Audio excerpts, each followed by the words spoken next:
you've touched on the issue of asset allocation, capital allocation in response to previous questions, but I wonder if you could elaborate from a risk management perspective. Wall Street and financial planning firms charge a lot of money for their asset allocation models, say 50% stocks, 40% bonds, etc. I know you take a more opportunistic approach to building your portfolio and managing risk, as you illustrated by your junk bond example. And so I just want you to hammer out how you use price and value as a tool of risk management and asset allocation, as opposed to coming at it with a preconceived idea of how much should be allocated to each asset class. Yeah, we think the best way to minimize risk is to think. And the idea that you have, you say, I've got 60% in stocks and 40% in bonds, and then have a big announcement. Now we're moving it to 65-35 as some strategists or whatever they call them in Wall Street do. I mean, that has to be pure nonsense. I mean, 60-40 or 65-30, it just doesn't make any sense. I mean, what you ought to do is have your default position is always short-term instruments, and whenever you see anything intelligent to do, you should do it, and you shouldn't be trying to match up with some goal like that. I found it entertaining. I was just reading yesterday an article, I think it was, about the two fellows at Google and all of the problems they're going to have because they're each going to get a few $1 billion. And I mean, it was. I mean, I wanted to send a sympathy card. I almost went down a Hallmark store because this article went on. They've got this terrible problem and that terrible problem, and they're going to need lawyers and they're going to need financial lawyers. They don't need anybody. Those guys are smarter than the people that are coming to them, and they do not have a big problem. And they're very capable of thinking it through themselves. The people that have the problem are the people who want to sell their services to them and are going to have to convince them that they have a problem.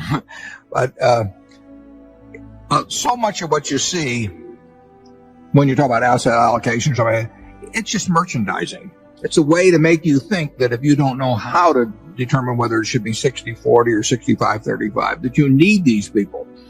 You don't need them at all in investing. I mean, and most of the professionals that tell you you're going to get in great trouble unless you listen to them and adopt and sign up for their services, they're good at selling, but it's one of my former brother-in-law that worked at the stockyards used to say, was that people would bring in cattle or something, and I'd say to them, how do you get the farmer to employ you to sell the Swift or Armor or Cudahy instead of the guy right next to you? I mean, it's a cow is a cow, and Armor's going to buy it the same way. And he gave me this disgusted look, and he said, Warren, it's not how you sell them, it's how you tell them.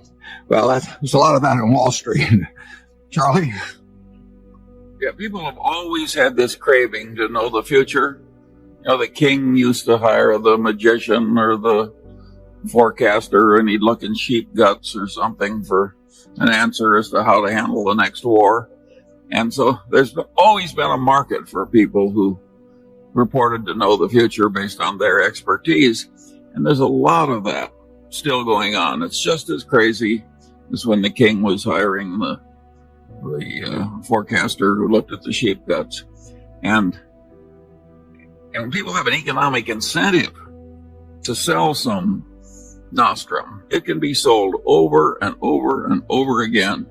The really interesting figures are when you combine the underperformance of the market, say by the mutual fund industry, which is probably a couple of points per annum, that understates it. Now, if you take all of the investors in the mutual funds who are constantly whipsawing from one fund to another by a bunch of brokers who want commissions, now you take a subnormal performance and it goes down another 3 or 4 percentage points due to the shuffling of the mutual fund investments. So the poor guy in the general public is getting a terrible result from contacting the experts. And these guys are heading the scout troop and the community chess drive and are locally reputable people. I think it's disgusting. It's much better to make a living by being part of a system that delivers value to the people who are buying the product.